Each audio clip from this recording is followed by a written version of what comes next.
Hi everyone. इस video में मैं मेंस आंसर राइटिंग के रिगार्डिंग बात करूँगा क्योंकि प्रीलिम्स हो गया है एंड अल्टीमेटली मेंस आपको आईएएस बनाएगा। पीटी आपको एक क्वालिफायर दे सकता है मैक्सिमम। एंड इस साल अगर अपना नहीं भी हो रहा है तो next year we have to give mains, मतलब वहाँ पे मेंस देना पड़ेगा। And ultimately when it comes to mains, भले ही आप पीएचडी स्कॉलर हो या आपने नॉर्मल बीए ग्रेजुएशन करी है या आप आईआईटी बॉम्बे से हो, that does not matter. Matter क्या करेगा कि उस पर्टिकुलर मोमेंटम में 2 घंटे में 3 घंटे में आपने आंसर कितना अच्छा लिखा है। और आंसर राइटिंग करने की एक अपने आप में एक स्किल है। I will try to discuss that particular thing कि एक अभी जैसे मेंस में 3.5 महीने हैं, तो अभी से हम लोग अपना माइंड किस टाइप से ट्रेन कर सकते हैं सो दैट कि जो आंसर राइटिंग के स्किल्स हैं वो अपनी आसानी से बिल्ड हो जाए, मतलब 3 3.5 महीने में इस मेंस के लिए। एंड इवन जो लोग नेक्स्ट अटेम्प्ट देंगे 24 वाला, उनके लिए भी इक्वली इम्पोर्टेंट है। वो लेटर ऑन इम्पोर्टेंट होगी, बट जो लोग अभी दे रहे हैं उनके लिए इमीडिएट इम्पोर्टेंट है।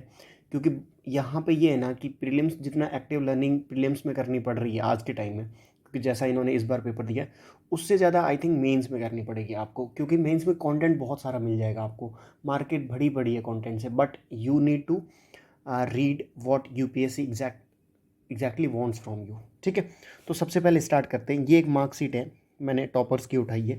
See, mains will make you an IAS officer.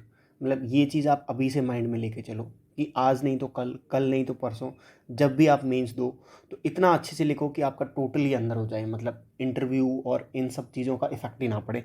ये जैसे ये मार्कशीट है, ये 2020 की है। ठीक है, इनके मार्क्स ऐसे में इनके मार्क्स अच्छे हैं।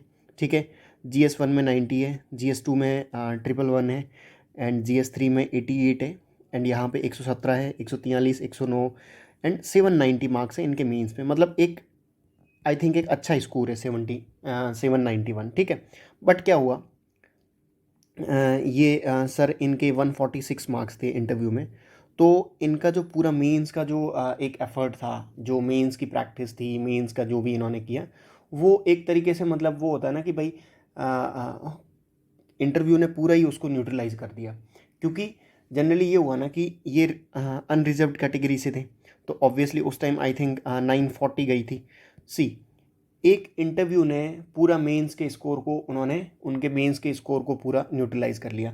तो अब आपको क्या करना है कि ये उनकी 2020 की कॉपी है, ये उनकी है 2021 की कॉपी। यहाँ पे देखो, अब जनरली मैंने देखा है कि यूपीएससी माइट भी, अब उसमें हम लोग नहीं जाएंगे कि इंटरव्यू कितना सब्जेक्टिव होता है, बट एक एक्सटेंट तक, क्योंकि ऑब्वियसली ह्यूमन टेंडेंसी वहाँ पे भी काम करती है, तो सब्जेक्टिविटी थोड़ी बहुत आती होगी। बट यहाँ पे देखो, यहाँ पे इनके मार्क्स है 791, और यहाँ पे उन्होंने मार्क्स आए हैं अराउंड 880 मार्क्स।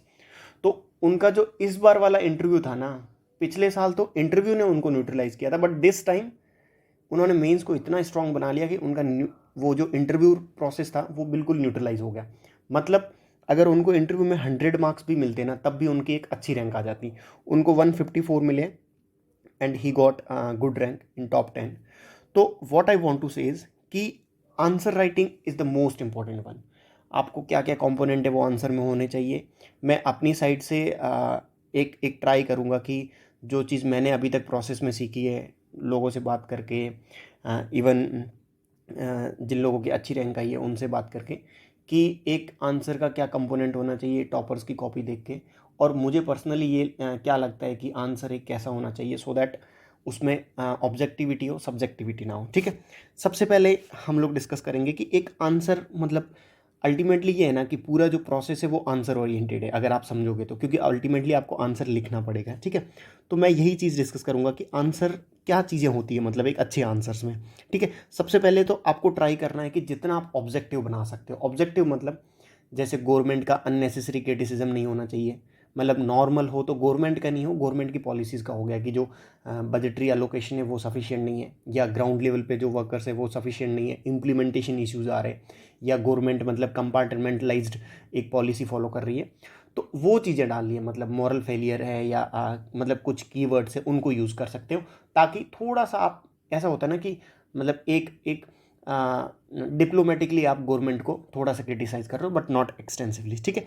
तो आपके आंसर को जितना हो सके ऑब्जेक्टिव बनाना है। सब्जेक्टिविटी जब भी, अब इनके आंसर की में हमने एक चीज़ क्या देखी कि इनके ऐसे में भी मार्क्स अराउंड सिमिलर है, मतलब 130 के आसपास है, ठीक है। बाकी सब में भी आप देखो, यहाँ पे 111 थे तो यहाँ पे 113, मतलब सॉरी 126, तो मार्क्स बढ़े ही हैं, घटे नहीं हैं। तो इनकी मैंने कॉपीज़ देखी है, इवन मेरी बात भी हुई है इनसे। एंड तो what I have found is कि अगर आप अपने आंसर को जितना ऑब्जेक्टिव बना सकते हो ना, तो वहाँ पे सब्जेक्टिविटी की लिमिट हो जाती है, मतलब जो आपका मार्क्स का वेरिएशन है वो इतना नहीं होगा, ठीक है। ये बनाना कैसे objective, that we will discuss, ठीक है। उसके बाद मोनोटोनी, मतलब जनरली एक आप आंसर्स देखना, मतलब कुछ आंसर्स अच्छे होते हैं, कुछ आंसर्स मैं डिस्क्रिप्शन में कॉपीज़ डाल दूंगा कुछ लोगों की, तो आप एक बारी विजिट करना। जो एक अच्छा आंसर होता है उसमें हमेशा ऑब्जेक्टिविटी होती है और मोनोटोनस नहीं होता है। जैसे उन्होंने इंट्रो लिखा है, बाद में बॉडी लिख लिया और कंक्लूजन लिख लिया, एग्जाम्पल्स नहीं डाला, फैक्ट्स नहीं डाले, देन मैप वगैरह है, पाई चार्ट वो नहीं डाला, या फिर जैसे कुछ लोग ब्लैक वगैरह पेन यूज़ करते हैं तो वो नहीं किया। ये सारी चीज़ें क्योंकि ह्यूमन टेंडेंसी है, ultimately your copy will be checked by a human, मतलब ऐसा नहीं है कि AI will check your copy, right. तो you have to make answer more presentable, मतलब आपको एक प्रेजेंट अच्छे से करना है, तो उसमें सारी चीज़ें आएंगी, that we will also discuss. But सबसे पहले ऑब्जेक्टिविटी, देन मोनोटोनी हटानी है आपको, इसको अभी से प्रैक्टिस में लाना, ठीक है। फिर एक एक्सटेंड तक आई वुड से कि अगर आपकी हैंड राइटिंग मतलब बिल्कुल गंदी है बट आपका कंटेंट अच्छा है तो इतना इम्पैक्ट नहीं पड़ेगा, बट अगर आपकी राइटिंग अच्छी है ना तो थोड़ा सा इम्पैक्ट पड़ सकता है। मतलब आप खुद देखना, एक अच्छी राइटिंग देखना और बुरी देखना। अगर जिन लोगों की अच्छी राइटिंग नहीं है, ऐसा नहीं है कि उनको बिल्कुल मार्क्स नहीं देती यूपीएससी, बट अगर आपकी राइटिंग अच्छी है तो थोड़ा सा फ़र्क पड़ेगा। और अब ये हुआ ना कि हमारी जो हैंड राइटिंग स्किल्स है वो एक एक एडजस्ट हो गई है, उनको चेंज करना थोड़ा डिफिकल्ट है, बट थोड़ा आप प्रैक्टिस कर सकते हो मतलब लिखने की, अगर ये इम्प्रूव होती है तो। उसके बाद में वही है मैप, पाई चार्ट्स, डायग्राम वगैरह हैं, वो हम लोग डिस्कस करेंगे डिटेल्स में कि क्या क्या चीज़ें और हम लोग आंसर राइटिंग में डाल सकते हैं। अभी से आंसर राइटिंग कैसे करनी है, क्योंकि मैंने एक चीज़ ट्रेंड देखी है कि जनरली हम लोग कोचिंग की टेस्ट सीरीज़ लगाते हैं फिर टेस्ट नहीं लिखते। तो आपको टेस्ट सीरीज़ के इनके पीछे इतना फोकस नहीं करना। Even if you are writing mains sorry test, तो उसके बाद में एक दो दिन बाद में खुद से एनालिसिस करना है कि इसमें एग्जाम्पल्स डाला नहीं डाला, इसमें डाटा डाला नहीं डाला, इसमें मैंने चार्ट बनाया नहीं बनाया। वो मैं आपको एक एक आगे फ्रेमवर्क दूंगा, अभी डिस्कस करूंगा कि ये सारी चीज़ें उसमें इंक्लूडेड है या नहीं है। अगर नहीं है तो जब भी आप रिवाइज करो तो मेक श्योर कि उन चीज़ों पे ज़्यादा फोकस करना है, ठीक है। उसके बाद में देखो फॉर्मेट क्या होना चाहिए। जनरली मैंने वही जो जनरली हम लोग फॉलो करते हैं कि जो स्टैंडर्ड फॉर्मेट है कि पहले इंट्रो होना चाहिए, देन बॉडी होनी चाहिए एंड देन कंक्लूजन होना चाहिए। तो वो आपका क्या है, एक मतलब एक होता है सिस्टमेटिक आंसर। तो एग्जामिनर को एक साइकोलॉजिकली वो एक अगर आपका आंसर सिस्टमेटिक लिखा हुआ, intro then body then conclusion, तो एक पॉजिटिव इम्पैक्ट पड़ता है। मतलब ओवरऑल जो होगा ना मार्क्स, वो आपका प्लस माइनस +2 3 होगा, मतलब प्रोबेबिलिटी पॉसिबिलिटी है यहाँ पे, ठीक है। तो अब देखो कि इंट्रोडक्शन में क्या हो सकता है। मैं फॉर्मेट की बात करूंगा अभी कि जब भी आप किसी टॉपिक को प्रिपेयर कर रहे हो तो आपको करना कैसे एग्जैक्टली मैं एक लास्ट में मैंने एक एग्जाम्पल के रूप में भी एक सैम्पल लिया है कि ऐसे ऐसे हम लोग प्रिपेयर कर सकते हैं। Because mains I think is the most important then prelims, क्योंकि ये है ना जनरली कि आपको आईएएस वही है मेंस बनाएगा, ठीक है। तो अभी से जब भी आप एक टॉपिक पढ़ रहे हो ना, ट्राई टू मेक श्योर कि ये सब चीज़ें आप उस पर्टिकुलर जो भी टॉपिक पढ़ रहे हो उसमें यूज़ करो। अब इंट्रोडक्शन में क्या है, सी जैसे मैंने क्या किया था, मेरा जब फर्स्ट मेंस था तो उसमें क्या हुआ था कि मैंने जब जीएस के आंसर्स लिखे थे, लाइक एक हेल्थ वाला क्वेश्चन आया था, आई थिंक हेल्थ के रिलेटेड कुछ था कि primary health care and primary education, ऐसा कुछ था, मतलब 20 में ही था। तो मेरे को जो मैंने इंट्रो लिखा था ना वो बहुत घटिया था। मतलब मेरे को इतना, जब मैं लिख रहा था तब भी मेरे को रियलाइज़ हो गया कि ये बिल्कुल मार्क्स नहीं देगा इंट्रो, मतलब माइनस में देगा उसको और नेगेटिव इम्पैक्ट पड़ेगा। क्योंकि उस मोमेंटम में सोचना थोड़ा सा डिफिकल्ट होता है, क्योंकि यार 3 घंटे में तुम आइदर सोच सकते हो या फिर तुम लिख सकते हो, ठीक है। तो इंट्रोडक्शन आई वुड सजेस्ट कि आप पहले से प्रिपेयर करके रखो। जैसे हेल्थ का कोई इंट्रोडक्शन आए तो आप आर्टिकल 47 से स्टार्ट कर सकते हो जो कॉन्स्टिट्यूशन का है कि ये डीपीएसपी में है, या फिर आप कोई सस्टेनेबल डेवलपमेंट गोल्स, जनरली वो कंक्लूजन में यूज होते हैं, कंक्लूजन में फॉर एग्जांपल जैसे डाटा से स्टार्ट कर सकते हो। जैसे प्राइमरी एजुकेशन का क्वेश्चन आए तो वहाँ से डेटा का कर सकते हो कि भाई प्राइमरी एजुकेशन का ये है, हेल्थ में जैसे प्राइमरी हेल्थ केयर में ये सिस्टम है, कुछ डाटा होगा, मतलब डाटा आपके पास सफिशिएंट मिल जाएगा आपको। मैं भी इवन जो मैंने अभी मेंटरशिप प्रोग्राम स्टार्ट किया मेंस में, तो उसमें सारा कुछ जो भी मटेरियल वगैरह है जो भी हम लोग डिस्कस करेंगे that would be based on this particular format, ठीक है। अब देखो मान लो आपको हेल्थ का क्वेश्चन वो दिया है, पैसेज हेल्थ का क्वेश्चन दिया है, ठीक है। तो एक होता है एनालिटिकल इंट्रो। एनालिटिकल में क्या होगा, जैसे क्वेश्चन पूछ रहा है कि भाई over the period of time जो हेल्थ है अर्बन और रूरल हेल्थ उसकी कंडीशन डिप्लेट हो रही है, समथिंग लाइक दैट, ऐसा कुछ हो, या फिर ये बोल दे कि भाई क्लाइमेट चेंज की वजह से जो मैंग्रोव्स हैं वो अफेक्ट हो रहे हैं या कोरल ब्लीचिंग वगैरह हो रही है। तो एक आप एनालिटिकल इंट्रो में क्या डाल सकते हो, डेटा डाल सकते हो। फॉर एग्जाम्पल कि भाई 40% जो मैंग्रोव्स है इंडिया में वो लॉस हो गए हैं, मतलब लास्ट डिकेड या लास्ट 2-3 डिकेड्स में, उसी क्वेश्चन के रिलेटेड, मतलब थोड़ा सा एनालिटिकल पोर्शन वाला। या ये डाल सकते हो कि मतलब क्लाइमेट चेंज है, अर्बनाइजेशन है, अनरेगुलेटेड डेवलपमेंट है, अनरेगुलेटेड टूरिज्म है, इनका सबका इम्पैक्ट मैंग्रोव्स पे पड़ रहा है, समथिंग लाइक दैट। थोड़ा एनालिटिकल उसमें एस्पेक्ट होना चाहिए, ठीक है। फिर डिस्क्रिप्टिव इंट्रो डाल सकते हो। ये इंट्रो के सारे टाइप्स हैं। जैसे डिस्क्रिप्शन में ये मान लो कि आपको क्वेश्चन पूछा है कि कोरल्स का ही कोई क्वेश्चन पूछा है, तो आप कोरल्स को एक्सप्लेन कर सकते हो ब्रीफली कि कोरल्स क्या होता है। या फिर मैंग्रोव्स का पूछा है तो you can talk about the mangroves and कहाँ कहाँ पे वो ग्रो होते हैं, जिसमें कुछ कीवर्ड्स होते हैं जैसे इंटरटाइडल जोन्स हो गए, साल्ट टोलरेंट हो गए, उस टाइप के एवरग्रीन फॉरेस्ट हो गए, ठीक है। इस टाइप की चीज़ आपको डिस्क्रिप्शन में डालनी है, मतलब उस पर्टिकुलर चिंग का, जैसे मैंग्रो है तो मैंग्रो का आपको एक्सप्लेनेशन देना है। तो ये सारे इंट्रोज जब भी आप नोट्स बना रहे हो मेंस के, तो be specific, because you have to write answers in 2 pages only. अगर 10 मार्क्स का क्वेश्चन है तो 2 पेज में ही लिखना है। अगर 15 मार्क्स का क्वेश्चन है देन आपको 3 पेज में लिखना है। तो आप उसी के हिसाब से बनाओ कि आपका जो, अगर 15 मार्क्स का क्वेश्चन है, मान लो मैंग्रोव्स पे ही 15 मार्क्स का क्वेश्चन है, या फिर इस पे 15 मार्क्स का क्वेश्चन है कि एमएसपी वगैरह इन पे, तो आप लिख पाओ, इतना कंटेंट बनाओ, ठीक है। फिर आता है डाटा लेड। अब डाटा में क्या होगा, ये सबसे ईजिएस्ट इंट्रो है। डाटा में क्या, आपने डाटा डाल दिया कि भाई जो इंडियन फॉरेस्ट रिपोर्ट है उसके अकॉर्डिंग इतना मैंग्रोव्स है, कि इंडिया का जो ये इतना पार्ट में मैंग्रोव्स है। कोरल्स का पूछे तो कि ये कोरल्स है और इनका जो कंट्रीब्यूशन है वो जीडीपी में इतना है, समथिंग लाइक दैट। मतलब डेटा से स्टार्ट करना है। And I think this is the most easiest way to start your intro. उसमें कुछ ज़्यादा इतना याद भी नहीं रखना पड़ेगा। एनालिटिकल थोड़ा सा उसको बिल्टअप करने में टाइम लगेगा, but this can be easily built up, ठीक है। जो ये 3 टाइप के इंट्रोज हो गए। अब जब भी आप नोट्स बना रहे हो ना, तो इसी के फॉर्मेट में बनाओ। साइड में अपनी जो भी, जैसे आप इस पर्टिकुलर पेज में बना रहे हो नोट्स, ठीक है, साइड में एक आप थोड़ा सा स्पेस छोड़ सकते हो यहाँ पे, और अपना एक इंट्रो डाल सकते हो कि भाई इंट्रो आया। तो अगर उनका जैसे, हाँ, मैंने एक अभी आगे एक क्वेश्चन लिया हुआ सैम्पल में, तो वहाँ पे उन्होंने यूपीएससी ने पूछा कि मैंग्रोव का इंपॉर्टेंस क्या है, प्लस उनके रीजंस क्या है डिप्लीशन के, ठीक है। तो उस पर्टिकुलर में आप एक साइड में लिख सकते हो कोई डेटा, कि अगर उस टाइप का डेटा है डिप्लीशन के रिलेटेड, तो मेरे को ये डेटा डालना है पिछले 30-40 साल में जो भी मैंग्रोव्स का वो लॉस हुआ है उसके रिगार्डिंग। या फिर अगर जैसे कोई क्वेश्चन दूसरे टाइप में आए कि मैंग्रोव का इंपॉर्टेंस, तो आप मैंग्रोव का इंपॉर्टेंस से स्टार्ट कर सकते हो कि भाई उनकी इंपॉर्टेंस क्या है। जैसे वेटलैंड का वो डाल सकते हो कि they are kidneys of the ये इकोसिस्टम। उससे जो यूपीएससी ने पूछा था, यही रिवर्स इंजीनियरिंग है, राइट। जैसे आपको अगर ये जो कीवर्ड्स होते हैं, जैसे वेटलैंड में लास्ट में आप कंक्लूजन में वो वाइज यूज़ वाला टर्म्स यूज़ कर सकते हो जो रामसर कन्वेंशन में, ठीक है। इनको हम लोग डिस्कस करेंगे। तो ये आपको समझ आ गया, 3 टाइप के इंट्रोज आपको बिल्ड करने। अब बॉडी में क्या है, ठीक है। Body is the most important और मोस्ट इंपॉर्टेंट वन। और बॉडी में क्या है कि body will always be according to your, मतलब जो भी क्वेश्चन पूछा है उसके अकॉर्डिंग। जैसे यहाँ पे क्या है, इंट्रोज में तो क्या होगा कि तुम 3-4 टाइप्स के इंट्रोज प्रिपेयर करके रखोगे कि अगर ये आया तो ये मेरे को डालना है, इस टाइप का क्वेश्चन आता है तो इस टाइप का डालना है। लेकिन बॉडी में क्या है, जो पूछा है, जैसे अगर उन्होंने वेटलैंड की इंपॉर्टेंस पूछी है then you have to write importance, otherwise there is no need to write importance, ठीक है। फॉर एग्जाम्पल, जैसे क्वेश्चन ने यही पूछ लिया कि वेटलैंड की इंपॉर्टेंस क्या है, ठीक है, मान लो।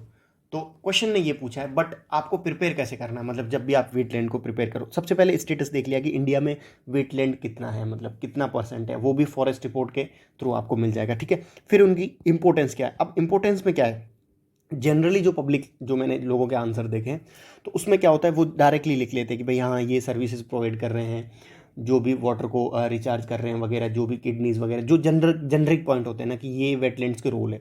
But rather than going through this particular approach कि भाई तुम 10-15 ऐसे पॉइंट लिख रहे हो, तुम एक यूएन का ऑथेंटिक सिस्टम है जिसमें ये होता है कि जो इकोसिस्टम सर्विसेज होती है उनको 4, मतलब उनके 4 टाइप्स होते हैं। एक सपोर्टिंग सर्विस होती है, सपोर्टिंग का तुम एक एग्जाम्पल डालो। रेगुलेटिंग है कि वाटर एंड न्यूट्रिएंट साइकिल, ठीक है। फिर हो गया कल्चरल सर्विसेज क्या है, ठीक है। फिर एक और है, आई थिंक रेगुलेटिंग हो गई, सपोर्टिंग हो गई, कल्चरल हो गई, हैबिटेट सपोर्टिंग में आ गया, कंट्रोलिंग सर्विसेज एक कंट्रोलिंग वाला हो गया। जैसे अगर तुम मैंग्रोव्स है तो वो साइक्लोन वगैरह उन सबको कंट्रोल करते हैं, मतलब उन सबको बचाते हैं अपने को, ठीक है। हैबिटेट में जैसे ये सपोर्टिंग सर्विसेज में बहुत सारे स्पीसीज़ के नेस्ट वगैरह वो वहीं उसी पर्टिकुलर जोन में मिलते हैं। तो ये हो गया उसकी इंपॉर्टेंस में आपको सिग्रीगेट करके डालना है, रादर देन वही हापाजार्डली आप 10-15 पॉइंट डाल रहे हो, इन सब सेगमेंट में डालोगे। सपोर्टिंग सर्विसेज में क्या है, रेगुलेटिंग में क्या है, कल्चरल में क्या है, कंट्रोलिंग सर्विसेज में क्या है, ठीक है। फिर आपके पास डेटा होना चाहिए। डेटा क्या, डेटा भी डिफरेंट टाइप का होना चाहिए कि इंपॉर्टेंस का क्या डेटा है, कि फॉर एग्जांपल आपने डाल दिया कि भाई इंडिया में इतने % मैंग्रोव्स है। फिर आपका डिप्लीशन का डाटा होना चाहिए। जैसे मैं आगे वाले क्वेश्चन में जब मैंने एक स्टैंडर्ड क्वेश्चन लिया है कि उस क्वेश्चन में क्या क्या चीज़ें हो सकती है, वो मैं डिस्कस करूंगा जब ये फॉर्मेट डिस्कस कर दूंगा, ठीक है। एग्जाम्पल्स होने चाहिए मैंग्रोव्स के इंडिया में, केस स्टडी होनी चाहिए कि अगर कोई पर्टिकुलर किसी कंट्री में या फिर किसी रीजन में मैंग्रोव्स के रिलेटेड कुछ हुआ है ऐसा, जिससे मैंग्रोव की जो स्पीसीज़ है, मैंग्रोव का जो प्लांटेशन है वो इम्प्रूव हुआ है, या सस्टेनेबल मैंग्रोव डेवलपमेंट ऐसा कुछ हुआ है, तो वो आपको ध्यान रखना, ठीक है। फिर reasons of depletion, natural and जो ह्यूमन मेड है, उन दोनों को सिग्रीगेट करके देखने। फिर मैप बहुत इंपॉर्टेंट है। जब मैंग्रोव्स को अगर GS1 में पूछा है, जैसे उन्होंने GS1 में 2019 में पूछा है, तो आपको अगर हाफ मार्क्स एक्स्ट्रा लाना है ना, तो मेक श्योर करो कि आप मैप डाल दो। हार्डली 10-15 सेकंड लगेंगे, लेकिन वो एक छोटा सा कॉर्नर में, जैसे ये पेज है पर्टिकुलर, तो इस छोटे से कॉर्नर में आप मैप डाल दो कि मैंग्रोव्स डिस्ट्रीब्यूशन इन इंडिया, ठीक है। वो आपको मैप आधा मार्क्स दे सकता है। और आधे मार्क्स की वैल्यू क्या है कि इस बार कट ऑफ के अकॉर्डिंग 960 गया है लास्ट, जो अनरिजर्व्ड कैटेगरी है।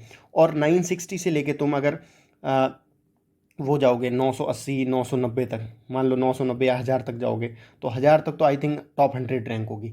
तो 40 मार्क्स में एक बंदा बाहर होता है और एक बंदा अंदर होता है। ये 40 मार्क्स आपको छोटे छोटे मैप, डेटा, उन सब से मिलेंगे। वो मैं अपने मेंटरशिप प्रोग्राम में जो भी लोग जुड़ेंगे, इवन आई वुड से कि जो 2024 में दे रहे हैं, उनके लिए बहुत अच्छा फ़ायदा होगा, क्योंकि उनको एक बहुत अच्छा आइडिया मिल जाएगा कि भाई मेंस को अप्रोच कैसे करना है, so that they can utilize that experience for the 2024 mains also, ठीक है। वो हम लोग डिस्कस करेंगे एक्सटेंसिवली उसमें, बट ये चीज़ें आपको आधा नंबर देगी, ठीक है। फिर आप गवर्नमेंट के इनिशिएटिव, जैसे अभी आया था मिस्टी करके आया था एक मैंग्रोव्स का ही है, उसको लास्ट में कंक्लूजन में डाल सकते हो कि this particular initiative along with mangrove for the future are right step in the direction of making जो भी मैंग्रोव्स को सस्टेनेबल, या फिर मैंग्रोव्स की जो प्लांटेशन उनको बढ़ाने के लिए कुछ भी, मतलब उस टाइप का हो गया। आपको गवर्नमेंट की पॉलिसीज़ भी देखनी है।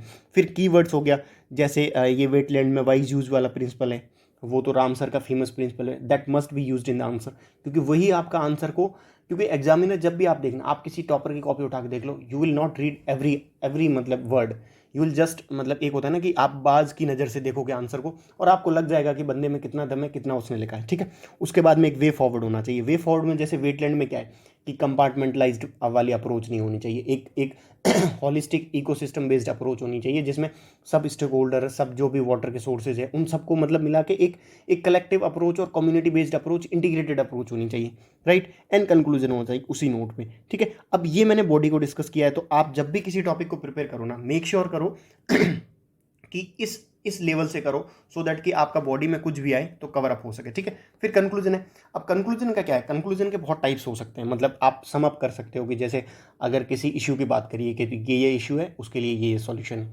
या फिर जैसे मैंने कुछ टॉपर्स के वो लिए, फॉर एग्जांपल ये एक सेकेंड है ना, ये 2 इंट्रो है, इनको देखो एक बारी। यहाँ पे क्या उन्होंने लिखा है कि hence usages of drones has posed unconventional internal security challenges to security agencies. ये तो उन्होंने जो मतलब जो बॉडी में लिखा है उसी को एक तरीके से कंक्लूड कर लिया है, ठीक है। अब देखो, अब सॉल्यूशन दिया है, technology upgradation and public trust should be use to tackle this. यहाँ पे उन्होंने 2 सॉल्यूशन दिए, ठीक है, और दोनों के बीच में देखो हाईलाइट करा है, टेक्नोलॉजी का अपग्रेडेशन एंड पब्लिक ट्रस्ट। तो ये चीज़ आपको फाइनल में करनी है कि जो कंक्लूड किया 2 लाइन में कंक्लूड कर लिया, एंड 2 लाइन में आपने सॉल्यूशन दे दिया। ये एक टाइप का इंट्रो हो गया, सॉरी कंक्लूजन हो गया, ठीक है। अब देखो इसमें उन्होंने क्या यूज़ किया कि hence India needs space sector for its, यहाँ पे इंपॉर्टेंस बता दी कि उसी को एक कंक्लूड कर रहे हैं, मतलब economic, strategic and diplomatic and societal, I think social interest, ठीक है।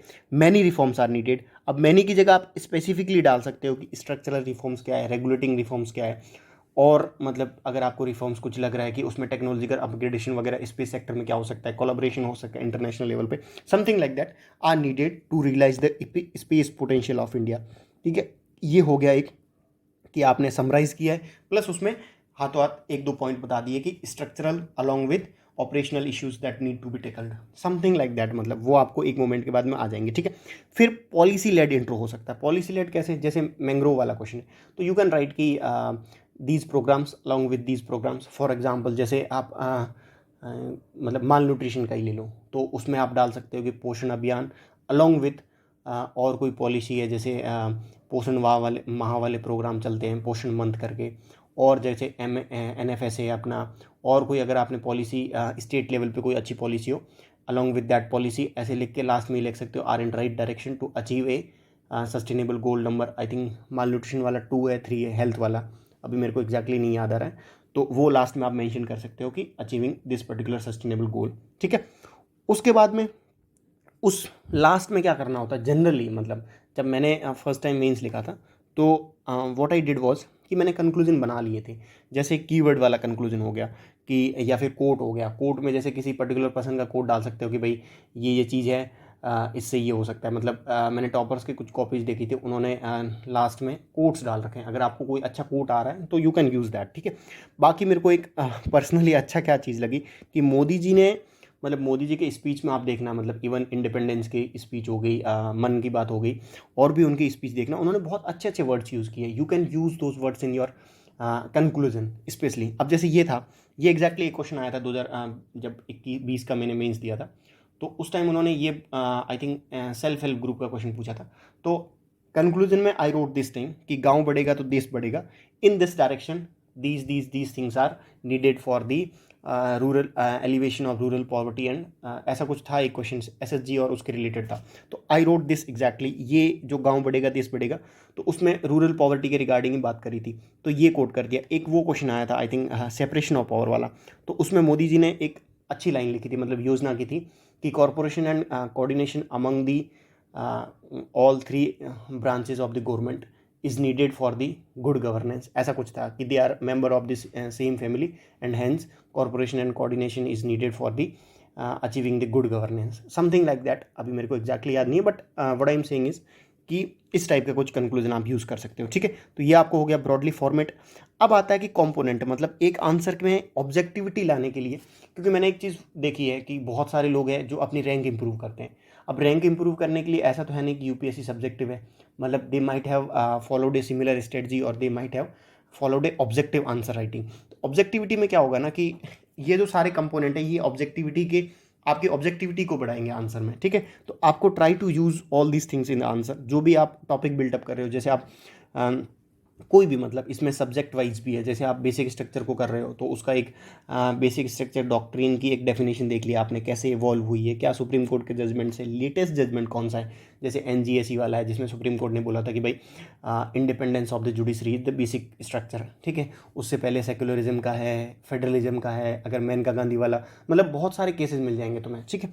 तो वो मैं डिस्कस कर दूंगा आगे कि क्या क्या है, ठीक है। अब कंपोनेंट क्या होगा, सबसे पहले स्टेटस वाला, ऑलरेडी मैंने ऊपर डिस्कस कर लिया कि आपको हर चीज़ का स्टेटस जनरली पता होना चाहिए कि फूड प्रोसेसिंग इंडस्ट्री किस रेट से ग्रोथ हो रही है, ये डेटा आपको मिल जाएंगे। अब ये मैं चीज़ क्यों बोल रहा हूँ, क्योंकि ये आपके आंसर की ऑब्जेक्टिविटी बढ़ाएंगे, और आई एम 100% श्योर कि ये सारी चीज़ें आपकी आंसर की ऑब्जेक्टिविटी तो बढ़ाएंगे ही, प्लस आई थिंक आपको मार्क्स भी अच्छे देंगे, क्योंकि आपके पास हर चीज़ का एक लगभग मोटा मोटा आंसर होगा, ठीक है। उसके बाद में वही ये रेडीमेड इंट्रो तैयार कर लो हर टॉपिक का, क्योंकि ये चीज़ लास्ट में लिटरली हेल्प करेगी। क्यों हेल्प करेगी, क्योंकि मैंने जब GS के चारों पेपर लिखे तो I would came to know that कि भाई ये तो बहुत, मतलब वो है कि इंट्रो और कंक्लूजन बना लो। तो मैंने कुछ जब GS3 और GS4 हुआ था तो कुछ ट्राई किए थे उसी दिन बनाने को कि अगर ये आ गया तो ये कंक्लूजन मैं बना के गया था जनरली, बट जब मैंने यही चीज़ मैंने ऑप्शनल में फॉलो करी थी, ठीक है, कि भाई तुम जैसे साइकोलॉजी में क्या होता है कि मेरा ऑप्शनल साइकोलॉजी है, तो मान लो कि उन्होंने इंटेलिजेंस की डेफिनेशन पूछी, कुछ भी पूछा कि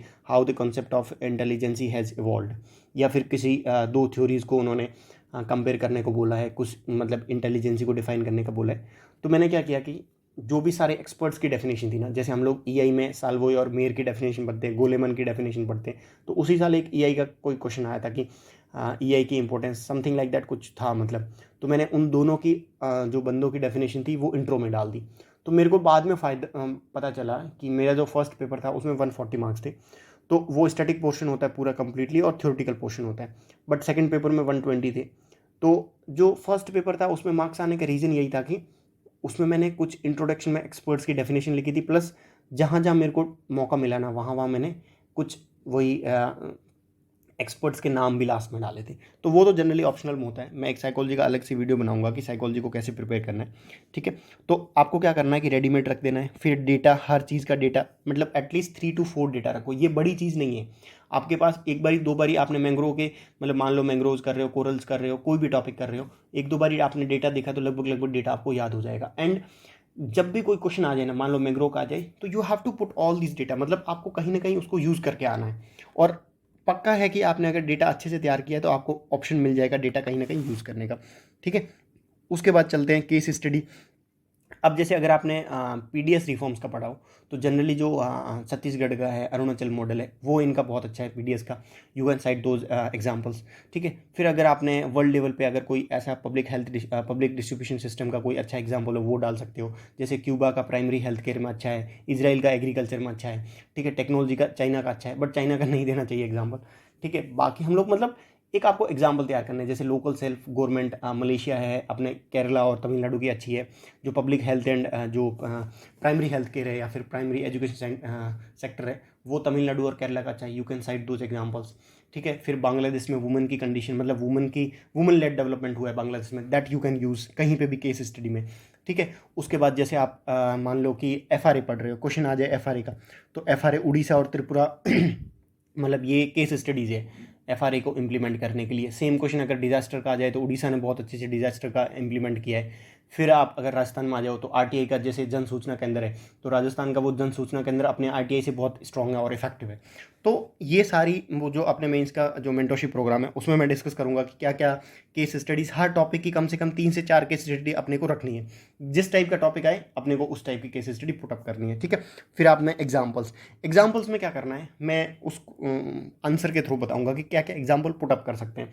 कि जैसे आपने लिखा है कि भाई जो क्लाइमेट चेंज है या फिर जो एक्सट्रीम इवेंट्स है, उसकी वजह से क्रॉप फेलियर हो रहा है, तो आप एग्जांपल दे दो कि महाराष्ट्र में ऑनियन की जो क्रॉप थी वो पूरी फेल्ड हो गई जस्ट बिकॉज ऑफ साइक्लोन और समथिंग लाइक दैट, मतलब उससे रिलेटेड करके। या जैसे आप मैंग्रोव्स का दे रहे हो, तो उसमें डाल सकते हो कि जो ये बुलेट ट्रेन आई है, उसकी वजह से इतना इतना हेक्टेयर अपना जो मैंग्रोव है वो लॉस हो गया। फिर आप जैसे अगर मान लो कोई डिफॉरेस्टेशन का क्वेश्चन आए, तो यू कैन राइट कि भाई जो अपना कैन बेतवा रिवर प्रोजेक्ट है, उसकी वजह से इतने हेक्टेयर जो पन्ना का टाइगर रिजर्व है वो सबमर्ज्ड हो रहा है, गेटिंग दैट। फिर आप जैसे ये तपोवन जो हाइड्रो पावर प्रोजेक्ट है, उसकी वजह से इस बार जो अलकनंदा और उसमें वो फ्लड आई थी, फ्लैश फ्लड आई थी, उसको साइड कर सकते हो, गेटिंग दैट। तो आपके पास उस पर्टिकुलर प्रोग्राम में मैं बहुत सारे, मतलब हर डोमेन के, हर डायमेंशन के एग्जांपल्स आपको शेयर कर दूंगा कि किस किस टाइप के एग्जांपल्स हम लोग यूज़ कर सकते हैं हर पॉइंट में, हर सब पॉइंट में आपको यूज़ करने एग्जांपल्स, ठीक है। फिर कीवर्ड्स है, कीवर्ड्स बहुत इंपॉर्टेंट है। जैसे आप ये डाल सकते हो, मतलब इसमें भी मैंने बनाए हुए हैं कि RTI is the key to good governance, something like that. यहाँ पे गुड गवर्नेंस है, ठीक है। तो ये एआरसी का है, सीधा ही आप एआरसी को कोट करके डाल सकते हो।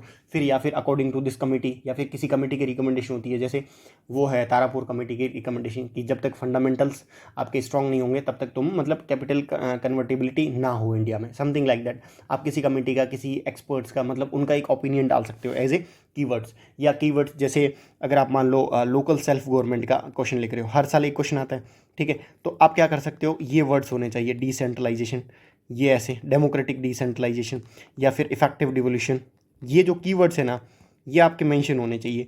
फिर अगर उसमें वुमेन का कुछ आए, तो वही सरपंच पति फिनोमेना वाला, ठीक है, हेजिटेंसी, ये सारे कुछ, मतलब बहुत सारे इसमें है कीवर्ड्स है that I will also share कि क्या क्या चीज़ें हो सकती है। और इसमें जैसे प्रेशर ग्रुप का है, तो आप कंक्लूजन डाल सकते हो कि pressure group are core part of democracy. या फिर ये डाल सकते हो कि they are effective in bringing inclusive, participatory and responsible. जो रिस्पॉन्सिव गवर्नमेंट है, सॉरी रिस्पॉन्सिबल मैंने थोड़ा सा गलत डाल दिया, रिस्पॉन्सिव गवर्नमेंट का डाल सकते हो कि ये, या फिर रिस्पॉन्सिव डेमोक्रेसी क्रिएट कर रही है, something like that, getting that. I hope you are understanding my discussion कि मैं क्या चीज़ें कन्वे करना चाह रहा हूँ, ठीक है। ये हो गया।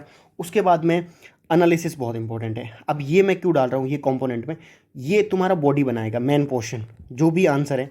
अब एनालिसिस में क्या है, सब्जेक्ट वाइज देखना है। जैसे एमएसपी है, तो एमएसपी को आपको जियोग्राफिकल एंगल से भी देखना है कि जो अपना ग्रीन रेवोल्यूशन वाला रीजन है, उसमें एमएसपी ने कैसे अफेक्ट किया है। फिर आपको उसको हिस्टोरिकल पर्सपेक्टिव से देखना है कि यहाँ पे इस रीजन्स में क्या क्यों हुआ। जैसे उन्होंने टी वाला पूछा था कि भाई असम में और उस एरिया से आगे से टी गार्डन्स क्यों नहीं बने, तो आपको हर एंगल से लिंक करना है। फिर पॉलिटी में इतना कुछ ज़्यादा है नहीं मतलब इसके रिलेटेड, तो आपको इन्वायरमेंट से लिंक करना है कि जो एमएसपी है मान लो उसकी वजह से डिफॉरेस्टेशन कितना हुआ है, सेलिनाइजेशन कितना हुआ है, अल्कनाइजेशन कितना हुआ है, जो सोइल की फर्टिलिटी है वो कितनी डिग्रेडेड हो रही है, क्या इंपैक्ट हो रहे हैं उसके।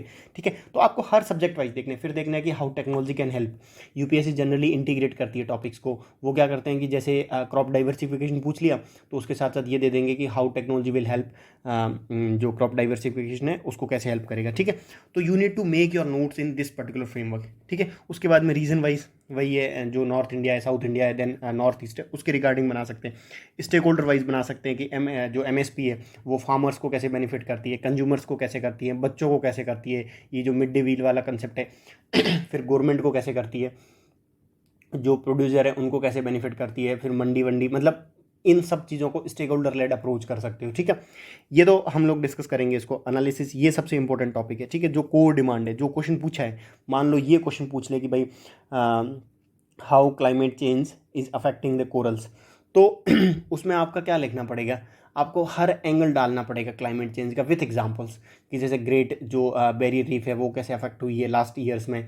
आप वर्ल्ड का मैप डाल सकते हो, थोड़ा रेड पेन से हाईलाइट कर सकते हो कि ये एरियाज है जो डिप्लीट हो रहे हैं, मतलब समथिंग लाइक दैट। हम लोग इसको एक्सटेंसिवली डिस्कस करेंगे जब मेंटोरशिप प्रोग्राम में कि क्या क्या चीज़ें और डाल सकते हैं। ठीक है, उसके रिगार्डिंग गवर्नमेंट पॉलिसीज, जैसे आप वेटलैंड प्रिपेयर कर रहे हो तो गवर्नमेंट ने क्या किया है, लेक कंजर्वेशन के रिलेटेड गवर्नमेंट क्या कर रही है, रिवर बेसिन में कुछ गवर्नमेंट क्या कर रही है, वेटलैंड में इंडियन गवर्नमेंट ने क्या किया है। जैसे अभी आई थिंक 75-77 वेटलैंड डिजाइनेट किए हैं गवर्नमेंट ने, तो वो भी एक इम्पोर्टेंट है। रामसर ट्रीटी को साइन किया है।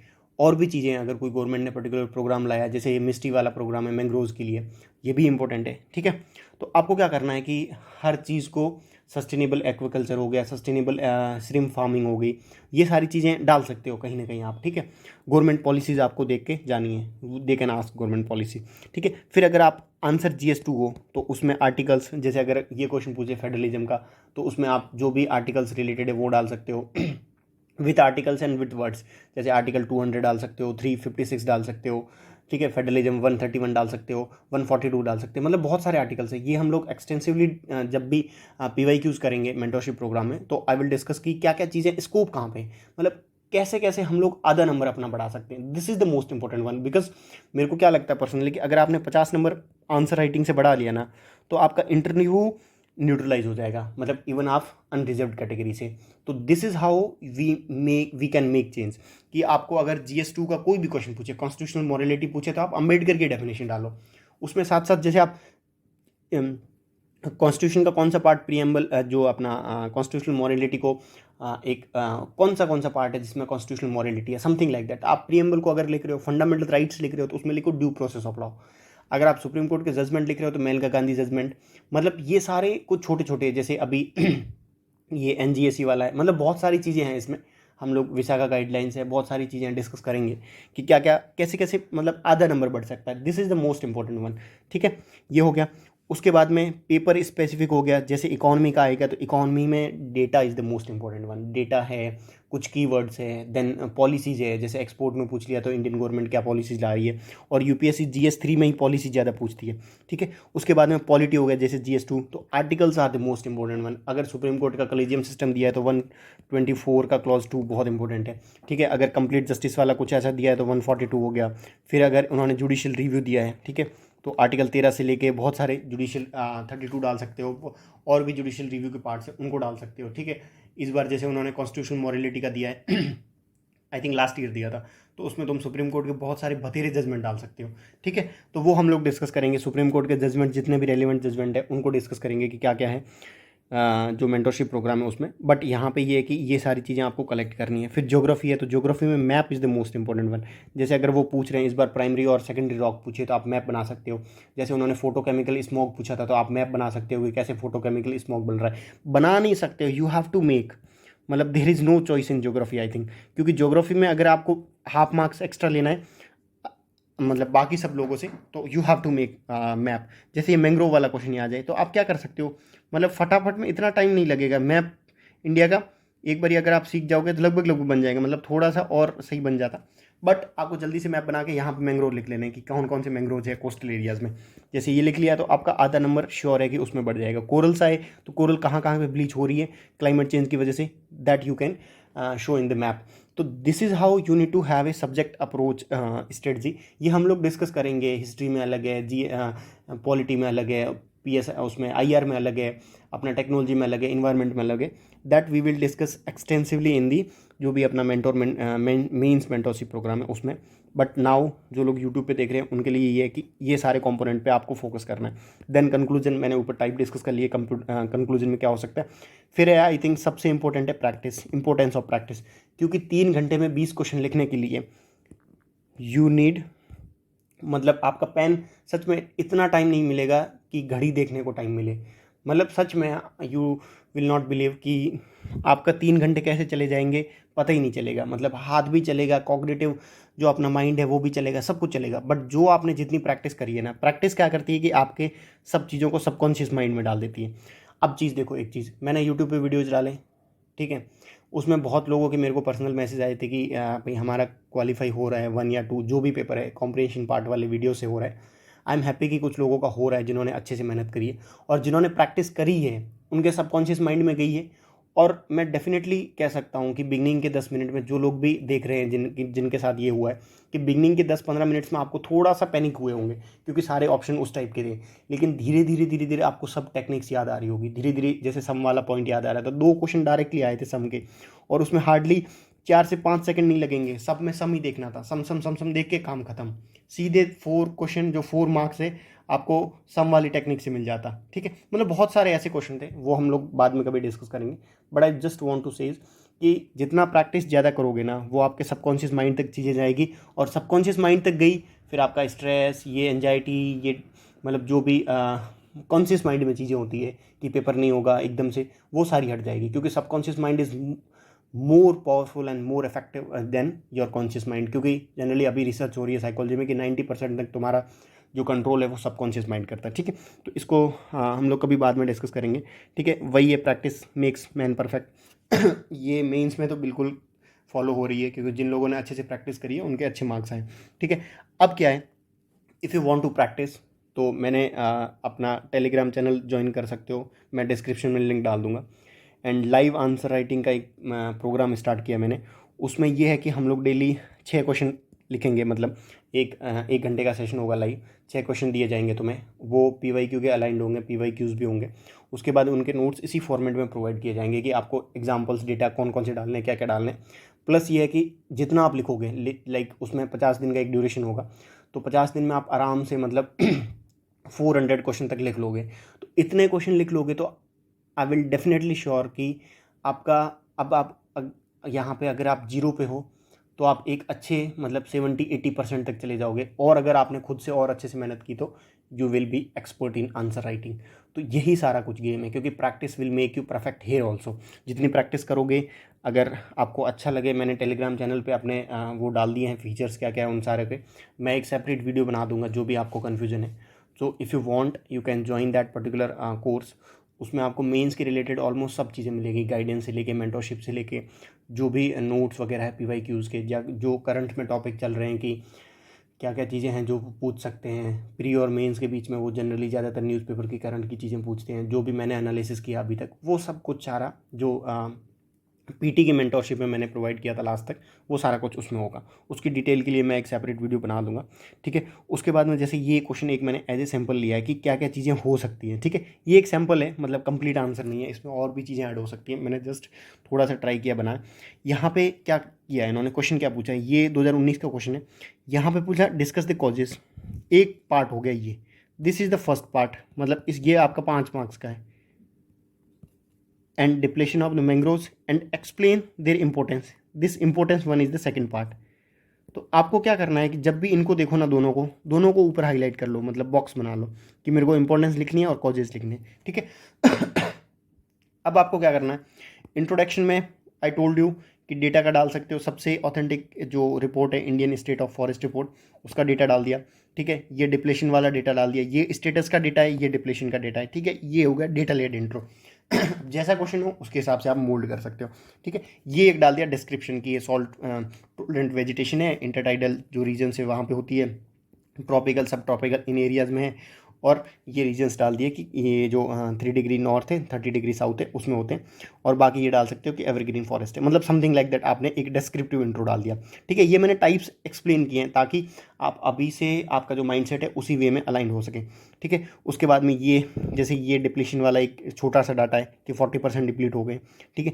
ये एक असेसमेंट का डेटा है, तो ये क्वेश्चन बेस्ड डेटा है, क्वेश्चन में पूछ रहा है कि डिप्लीशन के रीज़न क्या है, तो मैंने एक डिप्लीशन के रिलेटेड एक डेटा डाल दिया। अगर वो इंपॉर्टेंस का ही पूछते तो ये data would be more relevant कि आप एक स्टेटस का डेटा डाल रहे हो, ठीक है। डिप्लेशन का पूछा है तो this particular data is more important, ठीक है। उसके बाद बॉडी में आओ, उन्होंने कॉजेज पूछे। अब इसमें आप सिग्रीगेट कर सकते थे कि जो नेचुरल कॉजेज है और जो एंथ्रोपोजेनिक है वो डाल सकते हो, ठीक है, जेनिक कॉजेज डाल सकते हो। इसमें आप सी लेवल राइज और क्लाइमेट चेंज का ये मैंने डाला है। फिर एक एग्जांपल दे दिया कि भाई ये कैसे कैसे यहाँ पे इंडिया और बांग्लादेश में जो मैंग्रोव है वो अफेक्ट हुए साइक्लोन इनकी यास और अम्फान की वजह से, ठीक है। ये एक एग्जांपल दे दिया कि इस पर्टिकुलर इवेंट से ये सारा कुछ इतना जो 24% जो मैंग्रोव है वो लॉस हुआ है, वो अफेक्ट हुआ है, ठीक है। फिर स्ट्रीम फार्म से तो ये एक डेटा डाल दिया कि भाई इतना लॉस हो रहा है इस पर्टिकुलर प्रैक्टिस से, ठीक है। फिर डेवलपमेंट प्रोसेस में यहाँ पे एक डाल दिया कि मुंबई में कितना % जो मैंग्रोव है वो अफेक्ट हुआ है। फिर ये जैसे बुलेट ट्रेन वाला है, ये एग्जांपल याद रख सकते हो। जैसे उसमें डिफॉरेस्टेशन में पन्ना टाइगर रिजर्व का रख सकते हो, आई थिंक 4200 हेक्टेयर है ऐसा कुछ है जो लैंड सबमर्ज्ड होगी उस पर्टिकुलर प्रोसेस से, ठीक है। फिर आप कॉमर्शलाइजेशन ऑफ कोस्टल एरियाज, इसमें कुछ डेटा आए तो डाल सकते हो, ये एक्सप्लेनेशन है। बट आई वुड सजेस्ट कि अगर आपके पास डेटा हो, एक्सप्लेनेशन हो, तो वो पुटअप कर सकते हो, ठीक है। यहाँ पे मैंने डाला है कि उसकी वजह से यूनेस्को का कोई है 3 to 5 times fast rate then overall losses of the global forest cover in the face of infrastructure development, मतलब वही है कि जो अनरेगुलेटेड और अनरिस्पॉन्सिबल जो डेवलपमेंट हो रहा है उसकी वजह से, ठीक है। अर्बनाइजेशन और एग्रीकल्चर प्रैक्टिसेस वगैरह, कन्वर्जन वगैरह, उन सब से हो रहा है। क्लाइमेट चेंज हो रहा है, एक्सट्रीम इवेंट्स आ रहे हैं, अनसस्टेनेबल टूरिज्म हो रहा है, एग्जाम्पल डाल सकते हो कि कहाँ कहाँ पे अफेक्ट। फिर ये हो गया coastal pollution and over exploitation of the fishing resources वगैरह, ठीक है। तो ये हो गया हम ना जो फर्स्ट पोर्शन था, जो फर्स्ट पार्ट था उसको एड्रेस कर लिया कि इसके क्या क्या डिप्लीशन के कॉजेज है, ये वाला कि कॉजेज हमने डिस्कस कर लिए। अब हम लोग देखते हैं इंपॉर्टेंस का, ठीक है। इंपॉर्टेंस में आपको क्या करना है कि जनरली जनता क्या करेगी, जनरली मैंने लोगों का देखा है कि वो इंपॉर्टेंस में सब चीज़ें डाल देगी, कि रेगुलेटिंग वाली डाल देगी कि ये इंपॉर्टेंस है, क्लाइमेट से लेके हर चीज़ को, कार्बन सिक्वेस्ट्रेशन वगैरह, जो भी नेस्टिंग वगैरह ग्राउंड्स वगैरह, ब्रीडिंग ग्राउंड्स वगैरह वो सारी देते हैं, वो सब ठीक है। लेकिन आप क्या करो, ये सबसे ऑथेंटिक क्लासिफिकेशन है जब इकोसिस्टम सर्विसेज को क्लासीफाई करो तो आप, ठीक है। ये यूएन का सिस्टम है, इसके बेसिस पे आप डालो, ठीक है। जो भी क्वेश्चन हो, कोरल्स का हो, मैंग्रोव्स का हो, वेटलैंड का हो, इस पर्टिकुलर फॉर्मेट को यूज़ करो कि अब जैसे मैंग्रोव्स को प्रोविजनिंग सर्विसेज कौन सी प्रोवाइड करते हैं, timber, fuel, would and charcoal वगैरह। फिर रेगुलेटिंग सर्विस में फ्लड, स्टॉर्म वगैरह, इरोजन वगैरह control, prevention of salt water intrusion, ये सारा कुछ करते हैं, ठीक है। सपोर्टिंग सर्विसेज में क्या कर सकते हैं वो हो गया, कल्चरल में ये सारा कुछ आपको मिल जाएगा। बट इसको मैं क्या चाह रहा हूँ ना कि आप इतना अच्छे से प्रेजेंट करो so that examiner can understand कि हाँ भाई इस बंदे ने, इसको पता है कि सेग्रीगेशन क्या होता है, इसने रैंडमली कुछ नहीं लिखा। ये अगर ये होगा ना कि ये अगर पर्टिकुलर जो क्वेश्चन है ये आपको अगर 4 मार्क्स देगा, तो इस फॉर्मेट से और इस मैप से आपने एक छोटा सा मैप डाल दिया कि फटाफट से कहाँ मैंग्रोव्स है, जल्दी जल्दी से, तो इससे क्या होगा, आधा नंबर प्रोबेबिलिटी है इस मैप का और आधा नंबर प्रोबेबिलिटी है आपका सिग्रीगेशन का। अगर 1 नंबर आप एक क्वेश्चन में बढ़ा रहे हो ना, तो आपके पास 80 क्वेश्चन होते हैं टोटल जीएस में। 80 में से मैं आपको 80 बोल ही नहीं रहा, अगर 40 क्वेश्चन में भी if you are able to increase this particular 1 mark, then क्या होगा, इस बार क्या गया है 960 कट ऑफ गई है जो अनरिजर्व कैटेगरी है, और 1000 पे लगभग लगभग टॉप 100 की रैंक थी। गेटिंग दैट, 40 मार्क्स बढ़ाने के लिए you need to have these kind of things कि आप अच्छे से सेग्रीगेट करो। अगर कोई क्वेश्चन GS3 में आ रहा है, GS2 में किसी टाइप का, तो आप उसको अलग अलग डोमेन से एक्सप्लेन करो। तो जब भी इकोसिस्टम इकोलॉजी का क्वेश्चन आए तो try to make this particular framework कि वो वेटलैंड का भी आए, किसी टाइप का भी आए, हर साल आता है, फॉरेस्ट से लेके कोरल से लेके मैंग्रोव से लेके, तो यूज़ दिस पर्टिकुलर थिंग, आपको 1 मार्क्स डेफिनेटली एक्स्ट्रा देगा, ठीक है। ये हो गया। उसके बाद में कंक्लूजन, ये जैसे मैंने मिस्ट्री और इनका डाला है कि ये जो सस्टेनेबल एक्वाकल्चर इन मैंग्रोव इकोसिस्टम, ये डाल के mangrove for the future world level पे भी डाल दिया, सो दैट ये होगा कि आपका एक इंटीग्रेटेड वे हो जाएगा, are in right direction to conserve life line of the coastal ecosystem mangrove, ये डाल दो लास्ट में, ठीक है। ये हो गया आपका जो मेंस का आंसर कैसे लिखा जाता है, क्या क्या कंपोनेंट्स है। मैं अभी डिस्कस कर लूँगा कि उसको एक वीडियो सेपरेट बनाऊँगा कि इसको करना कैसे सबको, ठीक है। एक मैंने आपको ब्रीफली आउटलाइन दे दी है कि कैसे कैसे चीज़ें होती है। Now in next video will discuss कि एग्जैक्टली आपको करना कैसे है, ठीक है। बट उससे पहले मैंने मेंस का एक मेंटरशिप प्रोग्राम स्टार्ट किया है 2023 के लिए स्पेसिफिकली। बट जो लोग 2024 का दे रहे हैं, मैं उसमें मेनली PYQ पे फोकस रखूँगा कि PYQ का एनालिसिस, कैसे सिलेबस को डिकोड करना है, कैसे प्रिपेयर करना है। इस वीडियो में आपको काफ़ी हेल्प मिली होगी कि कैसे प्रिपेयर करना है। But in that mentorship program I will extensively discuss कि क्या क्या कैसे कैसे UPSC का कैंडिडेशन है, क्या चीज़ डाल सकते हैं, ऑब्जेक्टिव कैसे आंसर बना सकते हैं, उसके फीचर्स। आप जाके टेलीग्राम पे चैनल का जो लिंक है वो डिस्क्रिप्शन में डाल दूंगा, आप जाके वहाँ पे विजिट करके देख सकते हो। और अगर आपको कुछ डाउट्स हो तो you can mail us at provided mail. And अगले वीडियो में मैं जो भी ये सब कुछ चीज़ें हमने डिस्कस करी है वो करनी कैसे है, प्रिपेयर कैसे करनी है, टॉपिक को कैसे पढ़ना है, that I will discuss. And lastly thank you so much for the watching. मिलते हैं अगले वीडियो में।